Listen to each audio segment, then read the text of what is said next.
ಇದು ನೋಡ್ರಿ ಚಪಾತಿ ಒಗ್ಗರಣೆ ಅಂತ ಹೇಳ್ತಾರೆ ಇದಕ್ಕೆ.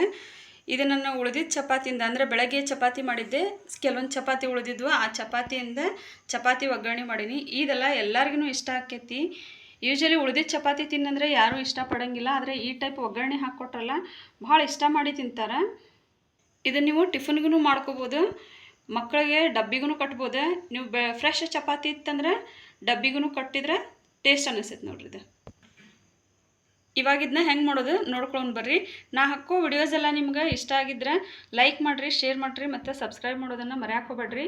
ಸಬ್ಸ್ಕ್ರೈಬ್ ಮಾಡೋದ್ರಿಂದ ನಾ ಹಾಕೋ ಎಲ್ಲ ವಿಡಿಯೋಸ್ ನೋಟಿಫಿಕೇಷನ್ನು ನಿಮಗೆ ಬರ್ತೈತಿ. ನೀವು ಈಸಿಯಾಗಿ ನನ್ನ ವಿಡಿಯೋಸನ್ನು ನೋಡ್ಕೋಬೋದು. ಇಲ್ಲಿ ನೋಡ್ರಿ, ನಾನು ಬೆಳಗ್ಗೆ ಚಪಾತಿ ಮಾಡಿದ್ದೆ. ಆ ಚಪಾತಿ ಒಳಗೆ ಈಗ 9 ಚಪಾತಿ ಉಳಿದಾವೆ. ಚಪಾತಿ ಹಿಟ್ಟು ಕಲಸಾತಿದ್ದೆಲ್ಲ ಆವಾಗ ಸ್ವಲ್ಪ ನೀರು ಜಾಸ್ತಿ ಆಗ್ಬಿಡುತ್ತೆ. ಹೀಗಾಗಿ ಅದಕ್ಕೆ ಹಿಟ್ಟು ಹಾಕ್ಕೊಂತ ಇನ್ನೊಂದು ಸ್ವಲ್ಪ ಹಿಟ್ಟು ಜಾಸ್ತಿ ಆಗಿಬಿಡುತ್ತೆ. ಅದಕ್ಕಂಥೇಳಿ ಚಪಾತಿನೂ ಜಾಸ್ತಿ ಆದವು. ಈಗ ಇಲ್ಲಿ 9 ಚಪಾತಿ ಅದಾವೆ. ಇದು 4 ಮಂದಿಗೆ ಒಗ್ಗರಣೆ ಚಪಾತಿ ಸಾಕಾಗ್ತೈತಿ. ಇದೆಲ್ಲ ಭಾಳ ಟೇಸ್ಟ್ ಆಗಿರ್ತೈತಿ ಒಗ್ಗರಣೆ ಚಪಾತಿ. ಹಾಗಂದ್ರೆ ಬರ್ರಿ ಹೆಂಗೆ ಮಾಡೋದಂತೆ ನೋಡ್ಕೊಳ್ಳೋಣ. ಈಗ ಒಗ್ಗರಣೆ ಹಾಕೋಕೆ ಒಂದು ಬಾಳ್ಗೆ ಇಟ್ಟಿನೀಗ. ಈ ಬಾಳ್ಗೆ ಕಾದೈತಿ. ಈ ಬಾಳ್ಗೆ ಒಳಗೆ ಈಗ ಒಂದು 4 ಟೀ ಸ್ಪೂನ್ ಅಷ್ಟೇ ಎಣ್ಣೆ ಹಾಕಕತ್ತೀನಿ. ಇಲ್ಲಿ ಒಗ್ಗರಣೆಗೆ ಎಣ್ಣೆ ಹಾಕ್ಕೊಂಡಿನಿ. ಈಗ ಬಾಳ್ಗೆ ಒಳಗೆ ಇಲ್ಲೇ 1 ಟೀ ಸ್ಪೂನ್ ಅಷ್ಟೇ ಸಾಸಿವೆ ಹಾಕಾಕತ್ತೀನಿ. ಸಾಸಿವೆ ಕರೆಕ್ಟಾಗಿ ಅರಳು ಬರಬೇಕವು. ಈಗ ಅರಳು ಬಂದವು ಸಾಸಿವೆ. 1 ಟೀ ಸ್ಪೂನ್ ಅಷ್ಟೇ ಹಸಿ ಕಡಲೆಬೇಳೆ ಹಾಕಾಕತ್ತೀನಿ. 1 ಟೀ ಸ್ಪೂನ್ ಅಷ್ಟೇ ಉದ್ದಿನಬೇಳೆ ಹಾಕಾಕತ್ತೀನಿ. ಫಸ್ಟ್ ಸಾಸಿವೆ ಹಾಕಿನಿ. ಸಾಸಿವೆ ಸ್ವಲ್ಪ ಅರಳು ಬಂದ ಬಳಕನ ಕಡಲೆಬೇಳೆ ಮತ್ತು ಉದ್ದಿನಬೇಳೆ ಹಾಕ್ರಿ, ಅಂದ್ರೆ ಕರೆಕ್ಟಾಗಿ ಬೇಯ್ತಾವು. ಇಲ್ಲಿ ಸ್ವಲ್ಪ ಈಗ ಕಡಲೆಬೇಳೆ ಮತ್ತು ಉದ್ದಿನಬೇಳೆ ಬೆಂದಾವ. 1-2 ಕಡ್ಡಿ ಅಷ್ಟೇ ಕರಿಬೇವು ಹಾಕ್ತೀನಿ. ಕರಿಬೇವು ಸ್ವಲ್ಪ ಹುಷಾರಾಗಿ ಹಾಕ್ರಿ, ಯಾಕಂದ್ರೆ ಅದ್ರೊಳಗೆ ನೀರಿನ ಅಂಶ ಇರ್ತೈತಲ್ಲ, ಅದಕ್ಕೆ ಸಿಡಿತೈತಿ. ಇಲ್ಲಿ ನಾನು ಒಂದು 1/2 ಇಂಚಿನಷ್ಟು ಹಸಿ ಶುಂಠಿ ಮತ್ತು ಒಂದು ದೊಡ್ಡ ಬೆಳ್ಳುಳ್ಳಿ ಜಜ್ಜಿ ಇಟ್ಕೊಂಡಿನಿ, ಅದನ್ನು ಹಾಕಕತ್ತೀನಿ.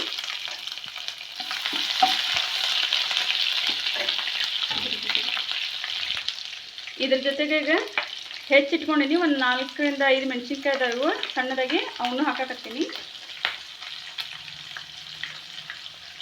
ಅದ್ರ ಜೊತೆಗೆ ಒಂದು ದೊಡ್ಡ ಉಳ್ಳಾಗಡ್ಡಿ ಹೆಚ್ಚಿಟ್ಕೊಂಡಿನಿ, ಅದನ್ನು ಹಾಕಕತ್ತೀನಿ.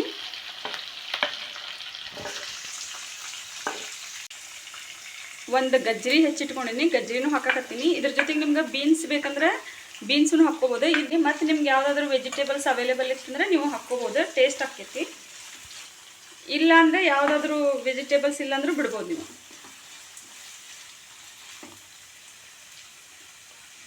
ಈಗ ಇದನ್ನು ಹೈ ಫ್ಲೇಮ್ ಒಳಗೆ ಒಂದು 2ರಿಂದ 3 ನಿಮಿಷ ಬೇಯಿಸ್ಕೊಳ್ಳೋಣ. ಈಗ ತರಕಾರಿ ಎಲ್ಲ ಬೇಯಾಗತ್ತಲ್ಲ, ಮಸ್ತ್ ಘಮ ಘಮ ಪರಿಮಳ ಬರತೈತಿ. ಇಲ್ಲಿ ನಾನು 1 ಟೀ ಸ್ಪೂನ್ಗಿಂತಲೂ ಸ್ವಲ್ಪ ಕಡಿಮೆ ಗರಂ ಮಸಾಲ ಹಾಕಕತ್ತೀನಿ. ಇದು ಮನೆಯೊಳಗೆ ಮಾಡಿದ ಗರಂ ಮಸಾಲ ಭಾಳ ಸ್ಟ್ರಾಂಗ್ ಇರ್ತೈತಿ, ಅದಕ್ಕೆ 1 ಸ್ಪೂನ್ಗಿಂತಲೂ ಕಡಿಮೆ ತೊಗೊಂಡಿನಿ. ನೀವು ಪಾಕೆಟ್ ಗರಂ ಮಸಾಲ ಇದ್ದರೆ 1 ಫುಲ್ ಟೀ ಸ್ಪೂನ್ ತೊಗೊರಿ. 1/2 ಟೀ ಸ್ಪೂನ್ ಅಷ್ಟೇ ಅರಿಶಿನ ತೊಗೊಳತ್ತೀನಿ.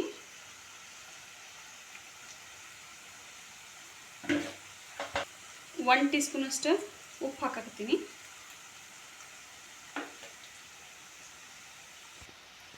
ಈಗ ಇದನ್ನೆಲ್ಲ ಕರೆಕ್ಟಾಗಿ ಮಿಕ್ಸ್ ಮಾಡ್ಕೊಳ್ಳೋಣ. ಉಳ್ಳಾಗಡ್ಡಿ ಸ್ವಲ್ಪ ಈಗ ಬೆಂದೈತಿ. ಸಣ್ಣದಾಗಿ ಹೆಚ್ಚಿ 2 ಟಮಾಟೆ ಇಟ್ಕೊಂಡಿನಿ. ಈಗ ಈ 2 ಟಮಾಟೆನೂ ಹಾಕ್ಕೊಳತ್ತೀನಿ. ಇಲ್ಲೇ ಟಮಾಟೆ ನಾನು ಲಾಸ್ಟಿಗೆ ಹಾಕಿದೆ, ಯಾಕಂದರೆ ಉಳ್ಳಾಗಡ್ಡಿ ಮತ್ತು ಗಜ್ಜರಿ ಬೇಯಕ್ಕೆ ಸ್ವಲ್ಪ ಟೈಮ್ ಬೇಕಾಗ್ತೈತಿ. ಟಮಾಟಿ ಬೇಗ ಬೆಂದ್ಬಿಡ್ತೈತಿ, ಅದಕ್ಕಂತೇಳಿ ಟಮಾಟಿನ ಲೇಟಾಗಿ ಹಾಕೀನಿ.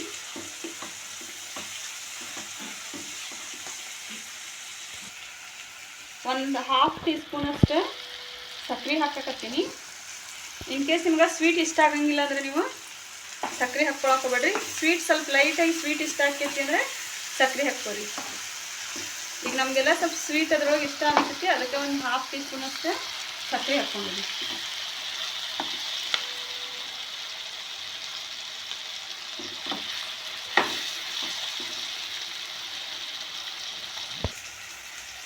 ಈಗ ಇಲ್ಲೇ ಪಲ್ಯ ಸ್ವಲ್ಪ ಬೆಂದೈತಿ.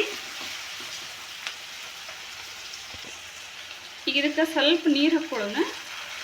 ಒಂದಿಷ್ಟು ನೀರು ಹಾಕ್ಕೊಂಡು ಇನ್ನೊಂದು 2 ನಿಮಿಷ ಈ ಪಲ್ಯ ಬೇಯಕ್ಕೆ ಬಿಡೋಣಂತೆ.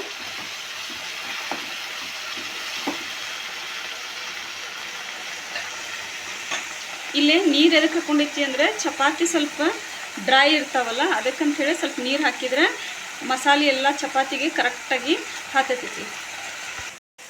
ಇಲ್ಲೇ ಚಪಾತಿ ಒಗ್ಗರಣೆ ಎಲ್ಲ ಹೆಲ್ತಿಗೂ ಭಾಳ ಚಲೋ. ಎದಕ್ಕಂದ್ರೆ ಇದು ನಾನು ಬೆಳಗ್ಗೆ ಮಾಡಿದ್ದೆ ಚಪಾತಿ, ರಾತ್ರಿ ಹಂಗೆ ಚಪಾತಿ ಕೊಟ್ಟರೆ ಯಾರೂ ತಿನ್ನೋಕೆ ಇಷ್ಟ ಮಾಡೋಂಗಿಲ್ಲ. ಅದೇ ಈ ಟೈಪ್ ನೀವು ಒಗ್ಗರಣೆ ಹಾಕಿ ಕೊಟ್ರೆ ಭಾಳ ಇಷ್ಟ ಮಾಡಿ ತಿಂತಾರೆ. ಸಣ್ಣ ಮಕ್ಳಿಗೂ ಇಷ್ಟ ಆಕ್ಕೈತಿ, ದೊಡ್ಡವ್ರಿಗೂ ಇಷ್ಟ ಆಕ್ಕೈತಿ. ಎಲ್ಲರೂ ಇಷ್ಟ ಮಾಡಿ ಬಿಸಿ ಬಿಸಿದು ಅನ್ನಿಸ್ತೈತಲ್ಲ, ಹೀಗಾಗಿ ತಿಂತಾರೆ. ಇದನ್ನು ಬಿಸಿ ಇರುವಾಗ ತಿಂದರೆ ಭಾಳ ಟೇಸ್ಟ್ ಅಂತ ಅನಿಸ್ತೈತಿ. ಈ ಟೈಪ್ ಸಣ್ಣದಾಗಿ ಮುರ್ಕೊಳ್ಳೋ ಚಪಾತಿನ. ಇಲ್ಲಿ ನಾನು ಚಪಾತಿ ಒಗ್ಗರಣೆ ಮಾಡತ್ತೀನಿ. ನಿಮ್ಮ ಕಡೆ ರೊಟ್ಟಿ ಉಳಿದಿತ್ತಂದ್ರೆ ರೊಟ್ಟಿನೂ ಇದೇ ಟೈಪನ್ನ ಸೇಮ್ ಚಪಾತಿ ಬದಲಿ ರೊಟ್ಟಿ ಹಾಕಿ ಒಗ್ಗರಣೆ ಮಾಡ್ಕೊಂಡ್ರೆ ಅದು ಟೇಸ್ಟ್ ಅನಿಸ್ತೈತಿ. ಇಲ್ಲೇ ಪಲ್ಯ ಅಂತೂ ಬೆಂದೈತಿಗ. ಉಳಿದಿದ್ದ ಚಪಾತಿ ಏನು ಕಟ್ ಮಾಡಿ ಇಟ್ಕೊಂಡಿನಲ್ಲ ಆ ಚಪಾತಿನೆಲ್ಲ ಈಗ ಈ ಒಗ್ಗರಣೆ ಒಳಗೆ ಹಾಕ್ತೀನಿ.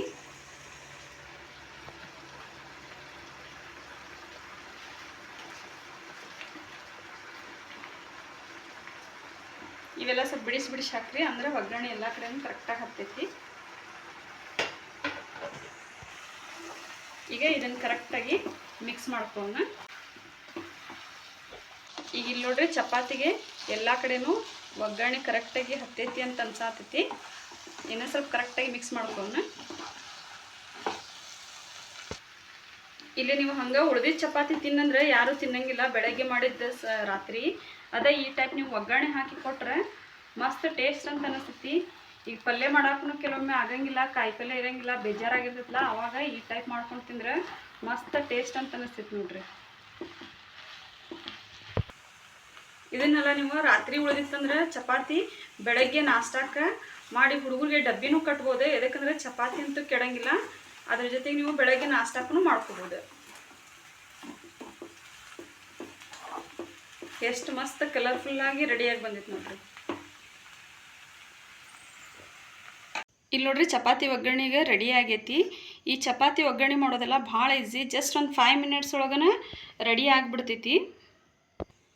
ಈಗ ಮಾಡುವಾಗ ಚಪಾತಿ ಕೆಲವೊಮ್ಮೆ ಜಾಸ್ತಿ ಆಗಿಬಿಡ್ತಾವೆ. ಜಾಸ್ತಿ ಆದವು ಅಂದ್ರೆ ಯಾರೂ ತಿನ್ನೋಕೆ ಇಷ್ಟಪಡೋಂಗಿಲ್ಲ ಉಳಿದು ಅಂದ್ರೆ. ಆವಾಗ ಈ ಟೈಪ್ ನೀವು ಒಗ್ಗರಣೆ ಮಾಡಿಕೊಟ್ರೆ ಎಲ್ಲರೂ ಇಷ್ಟ ಮಾಡಿ ತಿಂತಾರೆ. ಈಗ ಒಗ್ಗರಣೆ ಅಂತೂ ರೆಡಿ ಆಗೈತಿ. ಇದ್ರ ಮೇಲ್ಗಡೆ ಸ್ವಲ್ಪ ಲಿಂಬೆಹಣ್ಣು ಹಿಂಡ್ಕೊಂಡು ತಿಂದರೆ ಮಸ್ತ್ ಟೇಸ್ಟ್ ಅಂತ ಅನಿಸ್ತೈತಿದೆ. ಇದೆಲ್ಲ ಸಣ್ಣವರಿಂದ ಹಿಡ್ಕೊಂಡು ದೊಡ್ಡವ್ರ ತನಕ ಎಲ್ಲರಿಗೂ ಇಷ್ಟ ಆಕ್ಕೈತಿ. ಮಕ್ಕಳು ಅದು ತಿನ್ನಂಗಿಲ್ಲಲ್ಲ, ಅವ್ರಿಗೆ ಈ ಟೈಪ್ ಮಾಡಿಕೊಟ್ರೆ ಖುಷಿಯಾಗಿ ತಿಂತಾರೆ ನೋಡ್ರಿ.